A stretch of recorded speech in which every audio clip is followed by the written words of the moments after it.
So then James Corden said, "That's what she said." Like it was hilarious. Did you see it? Yes. Did you see his most recent carpool karaoke? No, but I'm so excited to find out who it was with. Oh, it's great. Well, I don't know because they were T-boned, but we'll hear more on it later. You know that that's Lot of blood. there's a genuine fear I've got as a big rock fan that this October there's a new Springsteen album, and then Yeah. November there's a new AC/DC album out. I have such a fear that we're going to see Bruce and AC/DC doing carpool karaoke with that mess. Oh man, I hope. I mean, oh man, I love Springsteen. I just can't imagine him getting in there. If they do get T-bone though, and survive, they're gonna need to get a test if Corden's blood gets on them. But I, I just tried. It's October. They're both coming. I actually paid $700 to sit like third row and see Springsteen in a 500 seat theater in New York. So I'm a huge fan, and I'm a huge fan of AC/DC, obviously. yeah, you'll really like this new AC/DC song. It's completely groundbreaking. Where it's about it's full of subtle references to sex. Is it real? I don't recall. Yeah, it's so old school that you can only hear it by taping it on cassette from the radio. Really? Yeah. But Well, maybe it'll just be a whole woke thing. That's how it'll work. It'll oh be. yeah, you shook me It'll all night be. long with Yeah. consent. Yes. Back in my black friend. Highway to hell in an electric car. Highway to gender reassignment surgery. But that's why I was thinking that with I've heard the Top Gun 2, it's going to be super woke, and I'm just waiting for the saying of I feel the need for immigrant rights.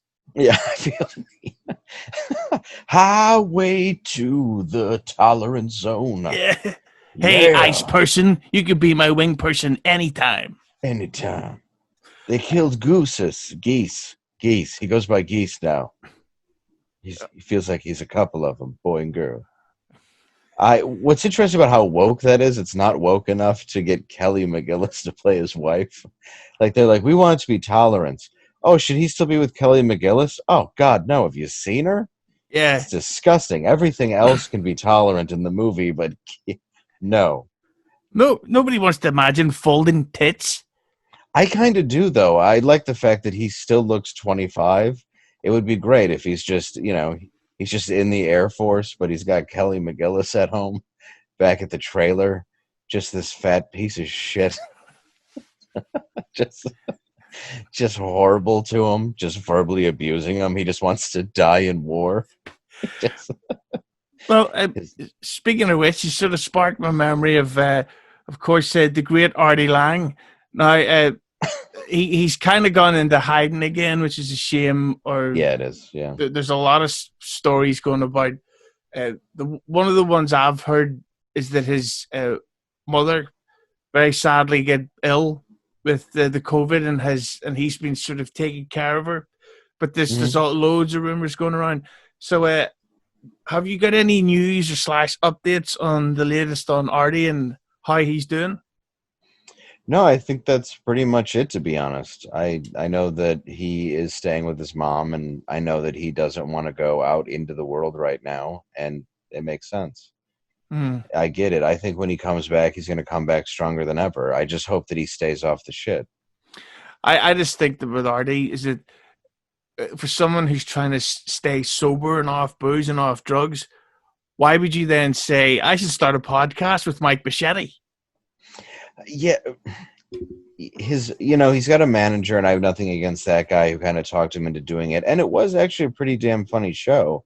He did, but only did like 4 or 5 of them before they got, he stopped doing them.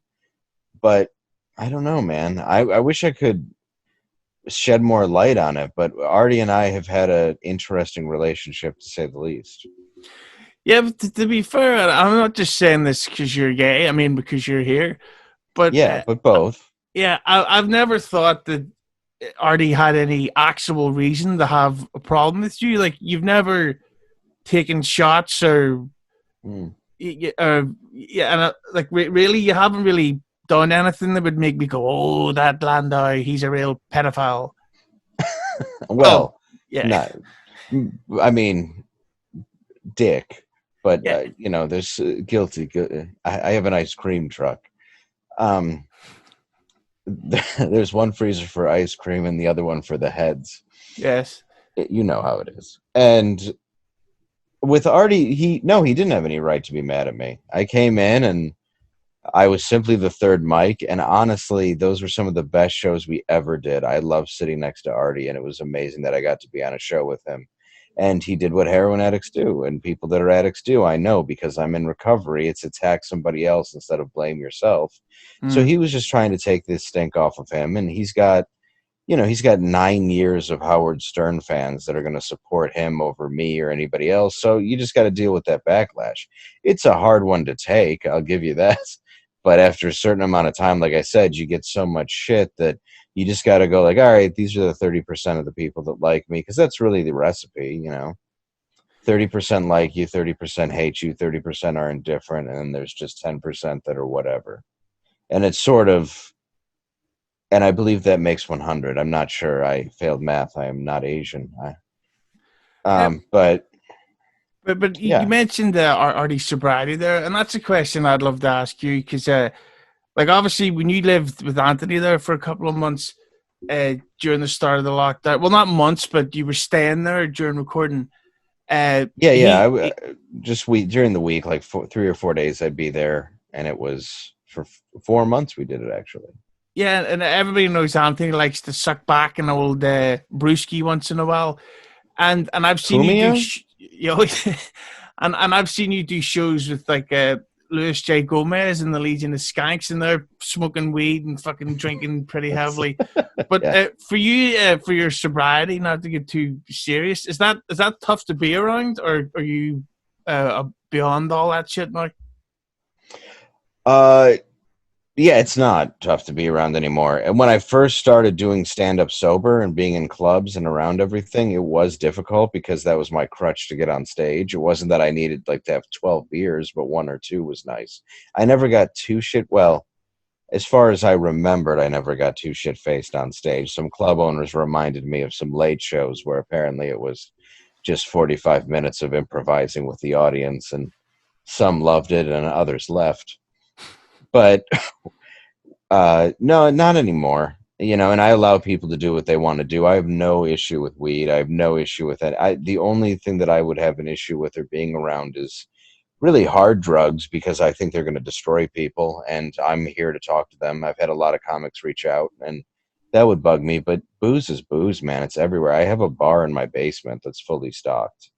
Anytime my friends come over, they can have a beer, they can drink liquor. I don't care. Like, and a lot of people who are in a program that I'm in will say, like, how can you have that in your house? And it's like, it's right there. It's like, so is the store. I can drive a mile. I can drive fucking 800 feet and get some liquor. It's always available. It's the easiest thing to obtain. If I can't control it here, I can't control it anywhere. So, I allow that in my house. I don't care. I let friends come over and drink. Doesn't bother me at all. Or you're a They're not the tougher one that crashed fucking 18 cars. at the same time? No, well, maybe, but it was of my own. I crashed a good, God, I probably crashed 7, easy 7.